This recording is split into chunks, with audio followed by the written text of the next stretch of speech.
In today's video, I'm going to teach you integrate multiple Notion dashboards, 5 minutes. If you've got information scattered across different Notion dashboards and want a single place to see it all, this walkthrough is for you. We'll build a master dashboard that pulls in your existing data without duplicating it, so everything stays in sync automatically. First, log into Notion so you're in your workspace. Make sure you have access to the pages or databases you want to bring together. If any of them are shared with specific people or teams, double check your permissions to avoid surprises later. Create a new page and name it something clear, like Master Dashboard. Keeping it at the top level of your workspace makes it easy to find, but placing it in a team space works too. The key is that this page becomes your central hub. On that page, add your first linked database. Type a / and start typing linked database. Then select Create Linked View of Database. This is important. A linked database is a live window into your original database, not a copy. Any updates you make in the linked view reflect in the source and vice versa.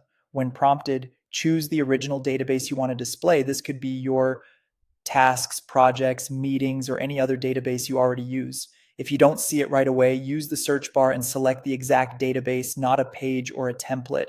Now refine how that data appears. Open the 3 dots menu on the linked database block and create views that match your needs. You can pick layouts like table, board, calendar, list, or timeline.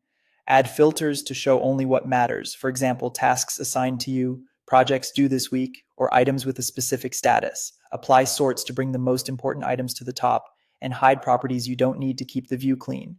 Naming each view clearly, like this week or my team's tasks, makes the dashboard easy to scan. Repeat the process to bring in more data sources. Add another linked database, choose the next original database, and set up views for that one too. You can separate sections with simple headings, and you can drag blocks to arrange them in the order you check them. Keep your page focused by limiting each section to a single purpose. That's all it takes. Log in, build a dedicated master page, add linked databases, tailor the views, and repeat for each source you want to centralize. You'll have a unified, reliable dashboard in minutes.